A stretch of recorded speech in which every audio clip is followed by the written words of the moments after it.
happening, you beautiful humans? My name is Ariane Andrew. I'm Matt Dillon, and welcome to another piping hot episode of Sippin' the Tea, where we are... Sip the tea in our guests. Spill that tea! Yes! Damn, we're getting better at that, girl. Nobody's buying that ever, but you know. But you can get it on iTunes for $3.99. We have a little glitty glit here. We got Miss Mama, and ladies and gentlemen, former MMA, anti-bullying advocate, all-round dope-ass motherfucker, Steve Orosco, brother. What's up, man? What Nice. is Oh, he popping today. You already know. Thank you for joining us. Yes, got the muscles popping, everything. I didn't notice. Okay, we're gonna just dive right We're on gonna pop right in. We're gonna pop right on. So, I mean, we're gonna definitely get into Smash Global, but let's take it back, your journey. How did you get into, you know, professional fighting, MMA fighter? Take us through the journey. How did it all start? Man, Spill that tea. wrestling over everything. I started wrestling at an early age, and that was like I always say my first love was my mom. My second love was wrestling, and I was just fortunate to find my passion at an early age. Most people don't get to find that.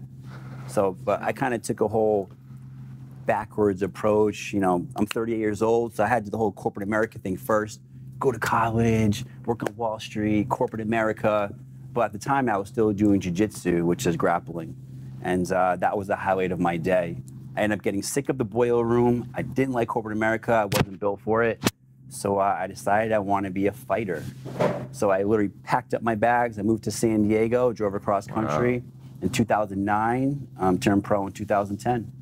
Oh, Damn. Yeah, follow those dreams.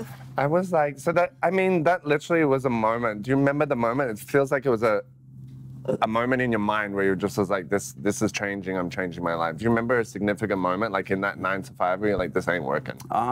Honestly, there wasn't a specific moment, but I did go back to school while I was kind of figuring it out, and I got my MBA. You're putting pieces of the puzzle together. pieces Smart together. man, okay. Then once I graduated, and it was a double master's, that's when it was like, I got senioritis with work. I knew that was it. Gotcha. okay. Gotcha. So what would you say is like your biggest highlight of your career? My last fight, which is my first loss, without a doubt. You don't learn anything from winning, and everybody loses. And if I didn't lose that fight, I wouldn't be right here right now. I would never have started Smash Global in the first place. Damn. Dang. So that was like my defining moment of my life, without a doubt. That's so powerful, because it's kind of like, I also believe in that as well. It's kind of like the drop to pick up and learn from that. I mean, on such an epic global scale, though, it's amazing that you view that as a segue into something amazing, like the next stage of your life. Yeah, I think everyone has a book. It's like chapter, chapter, chapter, chapter, and every chapter has to lead to the next one. You can't just be like, oh, chapter in a completely new chapter of a completely new story. It's like adding piece to every puzzle to finish the whole puzzle. Damn, that's a bestseller right there. He Right? coming out with these quotes. He's like, Right? everybody got a book. I was like, okay. No, but that is the truth. Like That's everyone right. has like the journey, and it's like the book of life, the Yes. roller coaster of life, and like how it has its up and downs and the peak and valleys. So Yeah. I see. Okay, let's talk about Smash Global. So you know, former MMA fighter, now entrepreneur. Which you know, we'll talk about this later. But yeah, let's just dive right in. Let's talk Dive about Smash away. Global. Okay. Yes. So ask me a question about it. Yes. What is it about? For those that don't know, those give us who don't give us know, a yeah. scope on it. Yeah, for sure. So Smash Global, I put on black tie MMA fights, where I keep it very exclusive and I cater to a different demographic of combat sports. So for example, and I always have to preface this with no disrespect to my MMA fans, I love you all, but MMA started from a NASCAR crowd. Backyard fighting, there were no rules, no weight classes, it wasn't sanctioned, so it never had prestige. Whereas boxing started from a gentleman's sport in the first place, people who had money. You know, people would go with a 70-year-old guy with his suit and his 80-year-old wife with a fur coat. It's like a thing. So I said, well, how can I get that crowd, who I consider the Formula One crowd, to come watch a NASCAR type event? How do you do it? So I just package it in a way that kind of phases out the MMA community from a ticket price standpoint. Okay. It's ballroom setting, it's black tie and gown, it's a lot of celebrities. I keep it to 250 people only. Nice. You know, so it's like walking into a wedding. Got 25 tables, you're eating dinner, open bar, and you're watching 5 pro fights. That's so dope. I mean, is that This next stage for you, do you ever feel like you would go back and be an Fight? MMA fighter again? 100%. The itch never goes away. I was about to say, you know how I could tell? Because you were like, no diss to my MMA fans. I could see it in your eyes. I was like, hang on a minute. Yeah, MMA like runs deep. Okay. You know, and I still train so hard. Like I know I can get in a cage right now. And You sure? I'm a little I'm like, wait, me too. Right? I couldn't tell that you still train. Yeah, I Not think you by need any to train harder. Yeah. Try harder, man. You know, but the problem with athletes is they don't know when to call it quits.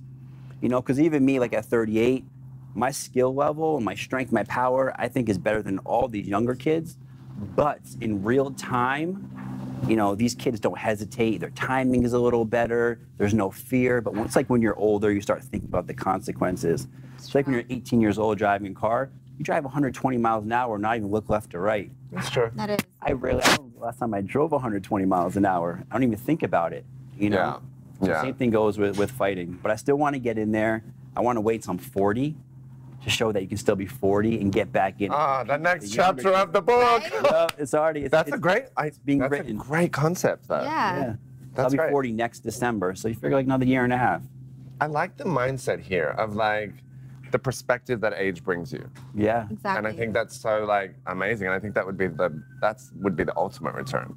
I agree. Like that would be gangbusters for real. Well, age is nothing. I mean, people put so much on age. They do. Especially, I feel like, you know, when you are in like an athlete or when you are in entertainment and these type of fields, people put like this age and stigma, like, oh, you can't go do this, but why not? So I think that that's dope that you're like, okay, at 40, at that 40 years young, I'm gonna go back. Now, who would be your opponent? Do you have like a dream opponent that you know?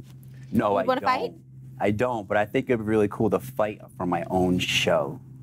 You know, because it sounds selfish. I would sell out in a day. Everyone would want to come see me fight that's come to all my shows, come to support me. So it'd make more sense than to go fight for another organization. And I'm too old for the UFC. They're not going to bring in a 4-year-old guy to fight for them. No way. Why not? Why not be that person to break that barrier? I would love to, but the problem is they're like more of a longevity. So I would have to fight again and again and again, assuming I won, of course. Whereas like a fight for my own show, it's more just a one-off. Just gonna fight one time, and who knows? Maybe I would fight again, but I doubt it. I see the glitter in the eyes. He's like, I feel like if you go back, it's like boom. I still relive my last fight literally every single day of my life, more than once. It's so crazy. Isn't it like a cursor to like understanding like, you know, that whole concept of like not winning, but ultimately you flipped it and turned it into, you know, your business. Yeah. And you were like the core of like getting your MBA, doing the back end work.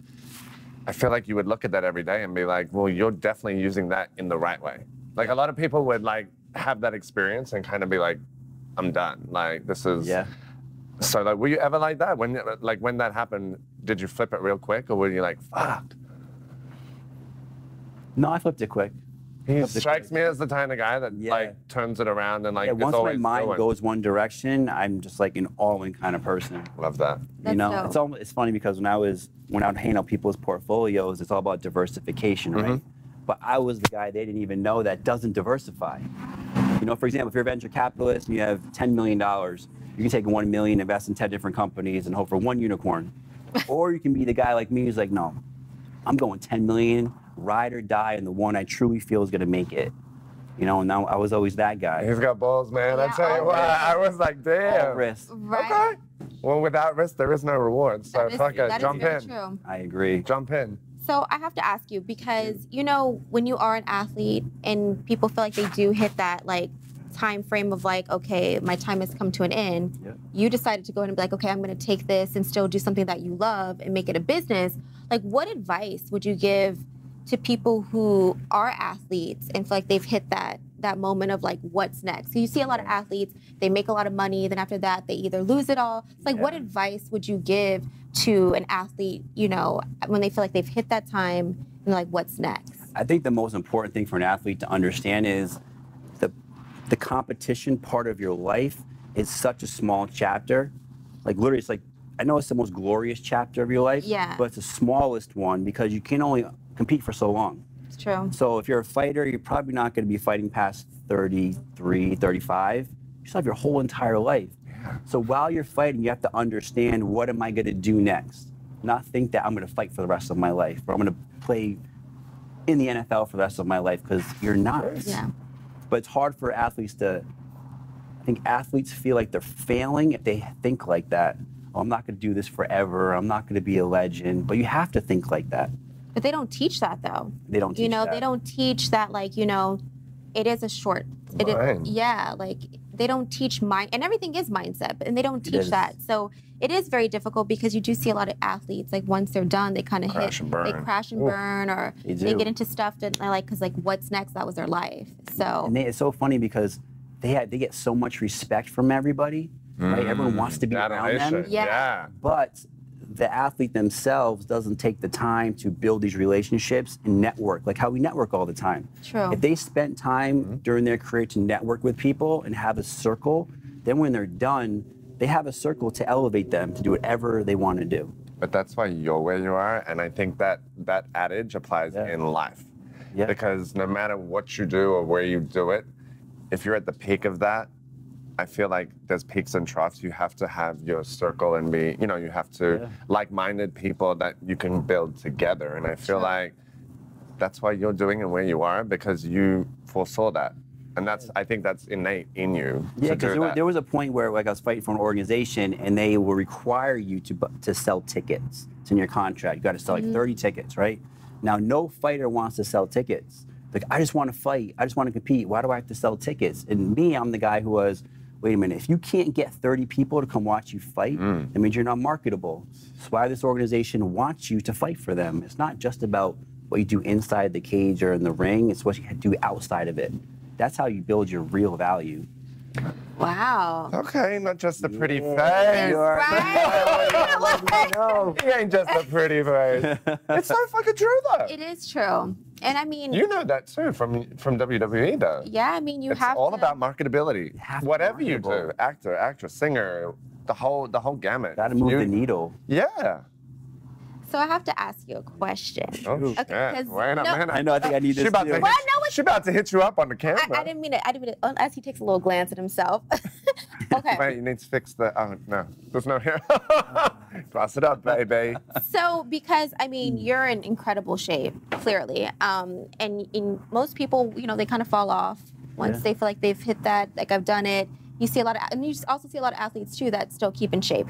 So, what would be a recommendation that you would give someone who feels like, I just want to get started, I want to get in shape, but I don't know where to start?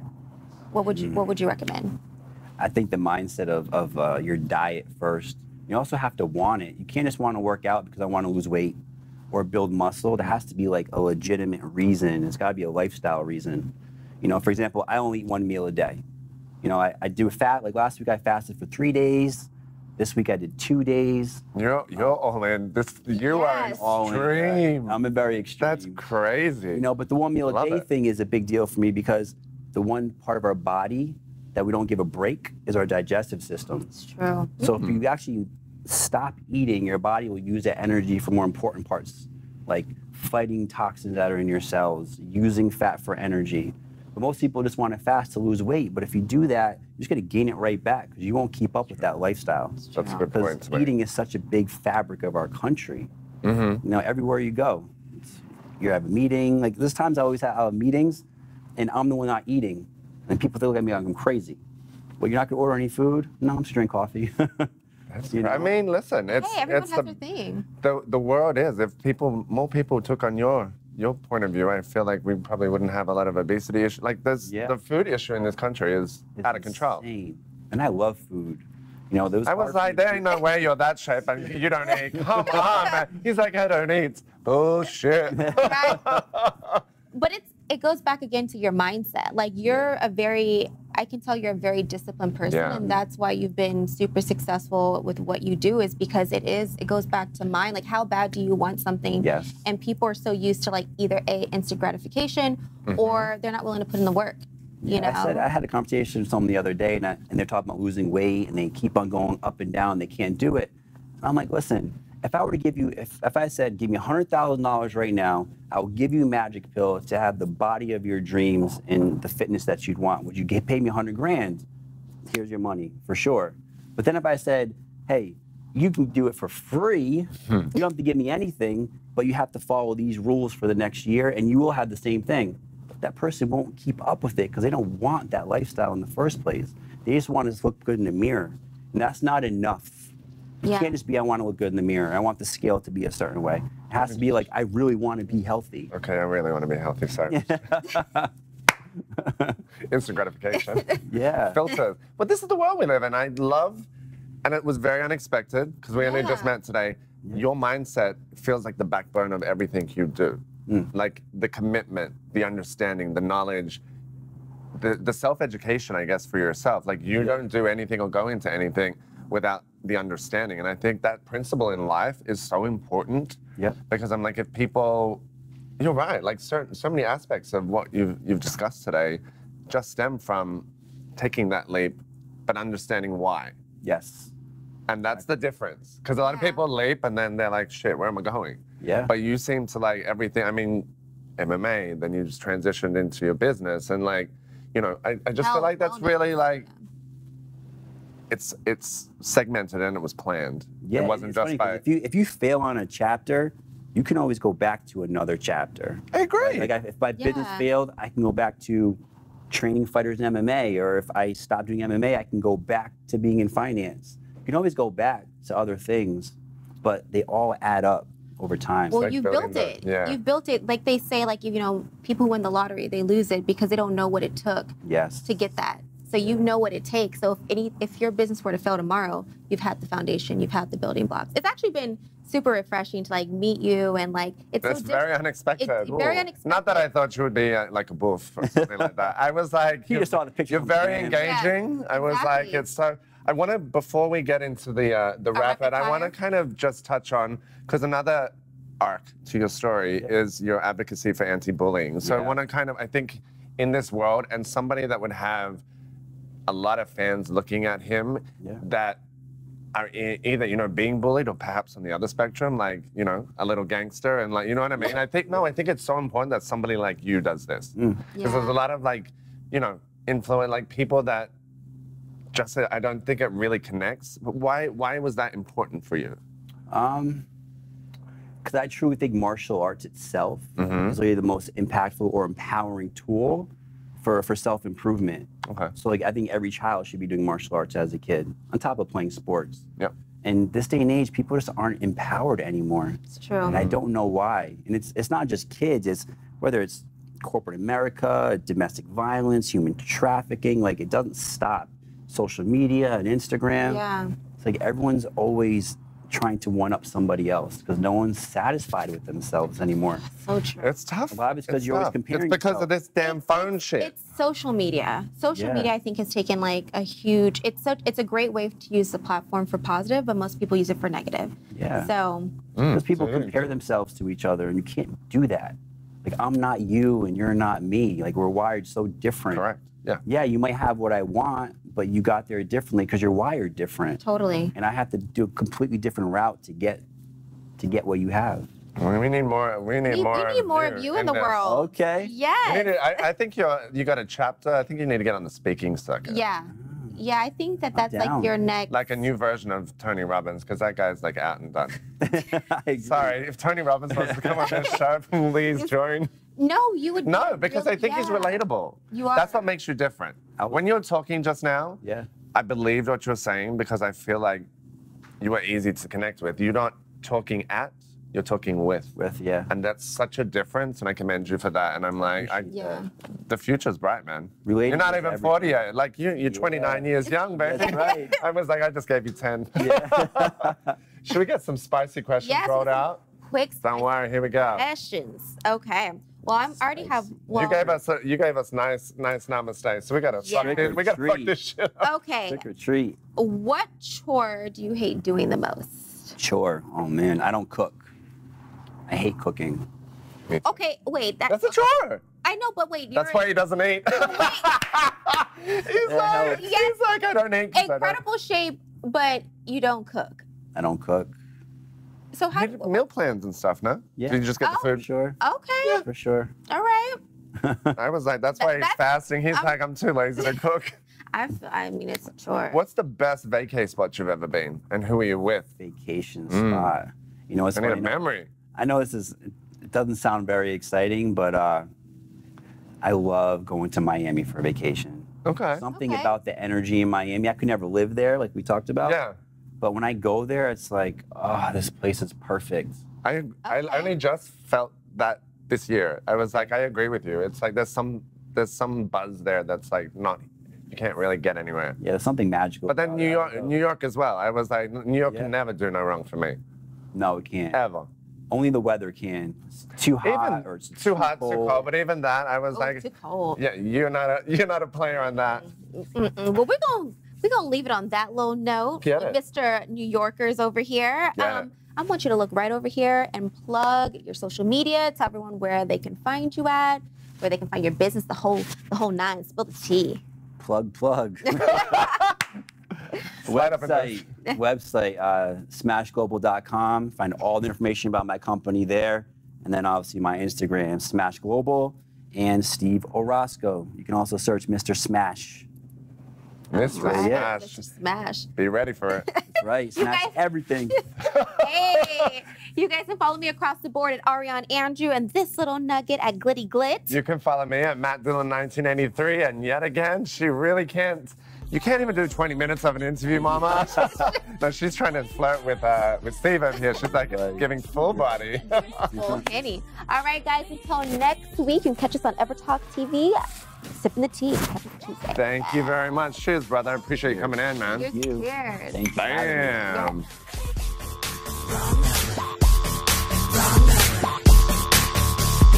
Yeah, you got the wrong number. Click.